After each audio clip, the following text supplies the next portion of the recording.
Hello everyone, welcome to Balata Ma'am's YouTube channel. Today we are going to discuss about plasma therapy. Plasma therapy అనేది గత కొన్ని రోజులుగా news లో ఉంది. మన కంట్రీలో COVID-19 పేషెంట్స్ ని ట్రీట్ చేయడానికి ప్లాస్మా థెరపీని వాడుతున్నారు. ఆల్రెడీ కేరళ కానీ, తమిళనాడు కానీ, గుజరాత్ కానీ కొన్ని స్టేట్స్ ప్లాస్మా థెరపీతో ట్రీట్మెంట్ స్టార్ట్ చేశాయి. రిజల్ట్స్ కూడా చాలా ఎఫెక్టివ్ గా కనిపిస్తున్నాయి. So in this context, let us discuss in detail what plasma therapy is and how it works. Let's go into the first slide. Plasma therapy గురించి తెలుసుకోవాలంటే first అసలు మనం plasma అంటే ఏంటో తెలుసుకోవాలి. దానికన్నా ముందు ఒక చిన్న ఇంట్రడక్షన్ చూసుకుందాం ప్లాస్మా గురించి.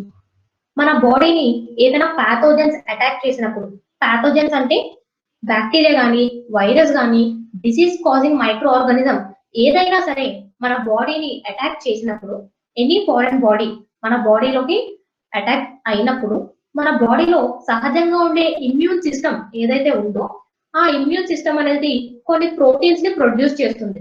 ఆ ప్రోటీన్స్ ని మనం యాంటీబాడీస్ అంటాం. ఆ ప్రోటీన్స్ అంటే ఆ యాంటీబాడీస్ ఏం చేస్తాయంటే మన ఇమ్యూన్ సిస్టమ్ ద్వారా ప్రొడ్యూస్ అయినటువంటి యాంటీబాడీస్ ఈ ప్యాథోజన్స్ కి అగేనెస్ట్ గా ఫైట్ చేస్తాయి. అంటే ఈ వైరస్ ని కానీ, బ్యాక్టీరియాని కానీ, మైక్రో ఆర్గానిజమ్స్ ని కానీ ఈ యాంటీబాడీస్ అనేవి కిల్ చేసేస్తాయి అన్నమాట. అయితే ఈ యాంటీబాడీస్ అనేవి బేసికల్ గా ఎక్కువ ఎందులో ఉంటాయంటే బ్లడ్ లో ఉంటాయి. అందులో కూడా ప్లాస్మాలో ఎక్కువ ఉంటాయి.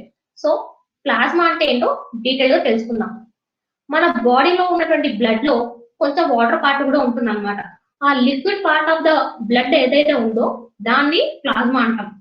ప్లాస్మా అనేది ఎక్కువ శాతం వాటర్ తో అలాగే ప్రోటీన్స్ తో కూడుకొని ఉంటుంది.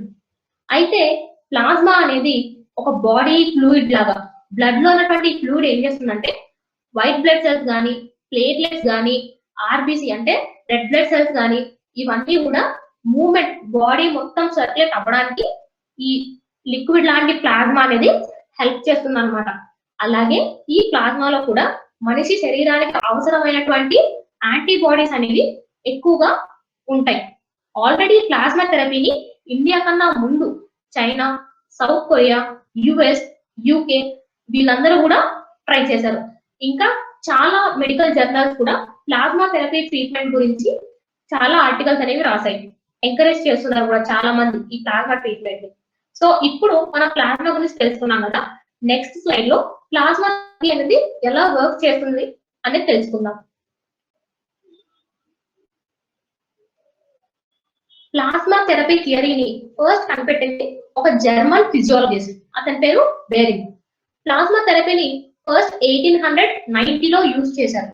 అయితే దాని తర్వాత ఎబోలా వైరస్ వచ్చినప్పుడు, స్పానిష్ ఫ్లూ వచ్చినప్పుడు, H1N1 అంటే స్వైన్ ఫ్లూ వచ్చినప్పుడు 2009లో ఇవన్నీ వచ్చినప్పుడు కూడా ప్లాస్మా థెరపీని యూజ్ చేసి పేషెంట్స్ ని ట్రీట్ చేయడం జరిగింది. ఇప్పుడు కాన్వాలసెంట్ ప్లాస్మా థెరపీ అంటే ఏంటంటే ఇప్పుడు ప్రజెంట్ ఈ ప్లాస్మా థెరపీని COVID-19 పేషెంట్స్ ని ట్రీట్ చేయడానికి యూజ్ చేస్తున్నారు. ఆల్రెడీ కేరళ, గుజరాత్, పంజాబ్, తమిళనాడు ఈ అన్ని స్టేట్స్ కూడా ప్లాస్మా థెరపీని యూజ్ చేయడం స్టార్ట్ చేశారు. Indian council of medical research కూడా ప్లాస్మా థెరపీకి సంబంధించి క్లినికల్ ట్రయల్స్ స్టార్ట్ చేయమని చెప్పి పర్మిషన్ ఇచ్చింది. అసలు ప్లాస్మా థెరపీ అంటే ఏంటి నెక్స్ట్ స్లైడ్ లో చూద్దాం. సో ఒక ఎగ్జాంపుల్ తో ఈ కాన్వాలసెంట్ ప్లాస్మా థెరపీ ఎలా వర్క్ చేస్తుందో చూద్దాం. సపోజ్ ఒక వ్యక్తి COVID-19 పాజిటివ్ ఉన్న ఒక వ్యక్తి హాస్పిటల్లో అడ్మిట్ అయ్యాక అతను ట్రీట్మెంట్ కి బాగా రెస్పాండ్ అయ్యి అతను ఇప్పుడు మొత్తానికి COVID-19 నుంచి కోలుకున్నాడు. ఇప్పుడు అతను కరోనా నెగిటివ్.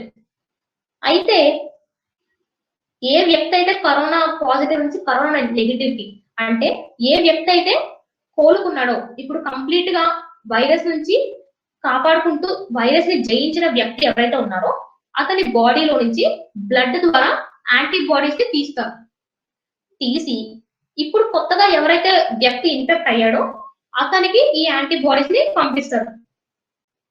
అంటే ఒక కరోనా పాజిటివ్ వచ్చి రికవర్ అయ్యి డిశ్చార్జ్ అవుతున్న వ్యక్తి దగ్గర నుంచి బ్లడ్ ద్వారా యాంటీబాడీస్ ని తీసుకొని అతని దగ్గర నుంచి తీసుకున్న యాంటీబాడీస్ ని కొత్తగా ఎవరైతే పేషెంట్స్ వచ్చారో లేదా ఇంకా క్యూర్ అవ్వని కరోనా పేషెంట్స్ ఎవరైతే ఉన్నారో వాళ్ళ బాడీలోకి దాన్ని పంపిస్తారు. ఇదంతా కూడా ప్లాస్మా దగ్గర నుంచి కలెక్ట్ చేస్తారు ఈ యాంటీబాడీస్ అన్ని కూడా.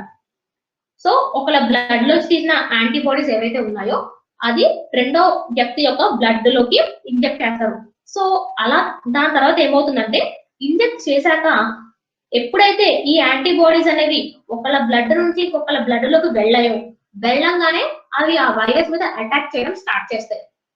ఆ వ్యక్తి యొక్క ఇమ్యూన్ సిస్టమ్ ప్రొడ్యూస్ చేయలేకపోయిన యాంటీబాడీస్ ని ఈ బయట నుండి వచ్చిన యాంటీబాడీస్ ఏవైతే ఉన్నాయో అటాక్ చేసి అతను క్యూర్ అవ్వడానికి హెల్ప్ చేస్తాయి.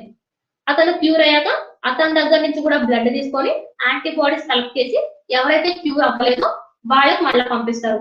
దీని వల్ల క్యూరింగ్ రేట్ అనేది కూడా మంచిగా ఉంది. రిజల్ట్స్ అనేవి కూడా ప్లాస్మా థెరపీ వల్ల చాలా చాలా ఎఫెక్టివ్ గా ఉన్నాయి. సో ఇది కాన్వాలజెంట్ ప్లాస్మా థెరపీ. Thank you.